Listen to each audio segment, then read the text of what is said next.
Ei, Pep! Hola, Pep. Com és que som avui a fora? Avui som a fora perquè farem una reacció espectacular i perillosa. Caram, i amb què la farem? La farem amb alumini. Ah, caram, l'alumini. Precisament una d'aquestes terres que Lavoisier pensava que era un element. I no va ser més tard que Berzelius i Davis varen intentar separar-lo per mètodes electroquímics, però no varen poder.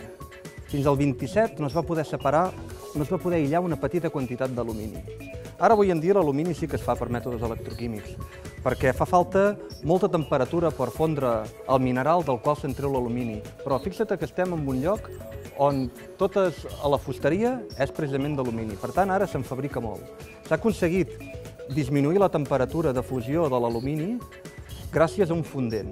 Però, ja que parlem de fondent, que poder farà servir temperatures elevades avui? I tant! En aquesta reacció el que farem és mesclar alumini amb òxid de ferro i donant-li una mica de temperatura, una mica de foc, generarem una reacció que desprèn gran quantitat de calor i de llum i desprèn ferro fos. Precisament aquesta reacció la feien servir per soldar vies de tren, antigament. Que bé! I ho farem a damunt d'aquest bidó? Ho farem damunt d'aquest bidó i si tenim sort, el foradarem i tot. Ostres, mira que aquest bidó és fort, eh? Déu-n'hi-do. Som-hi? Som-hi! Doncs em posaré les ulleres. Vinga. Aquesta reacció comentem als nostres amics que no provin de fer-la a casa, perquè és una reacció molt perillosa, desprèn molta quantitat de calor.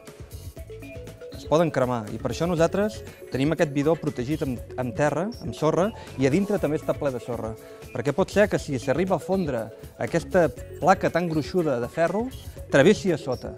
I per tant hi hem posat un gruix així gran de sorra, perquè no hi hagi perill.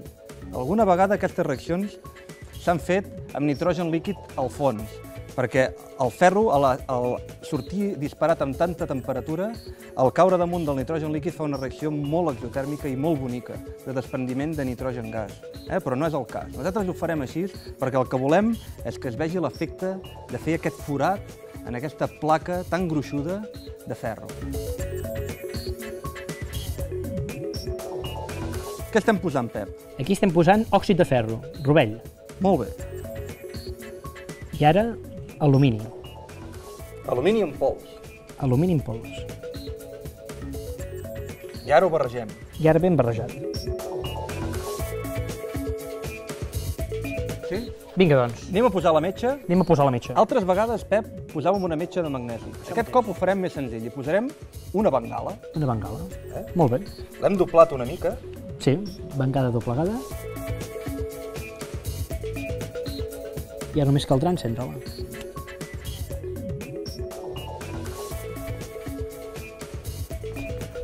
Uau! Uau! Uau! Espectacular! Thermite reaction. Que bestial que ha estat això.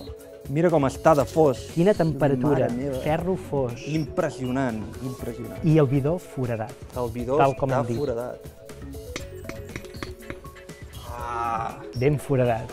Boníssim aquest experiment. Pep, Molt bé, Pep. amics nostres, fins la propera vegada. Esperem que us hagi agradat aquesta Thermite Reaction. Fins la propera.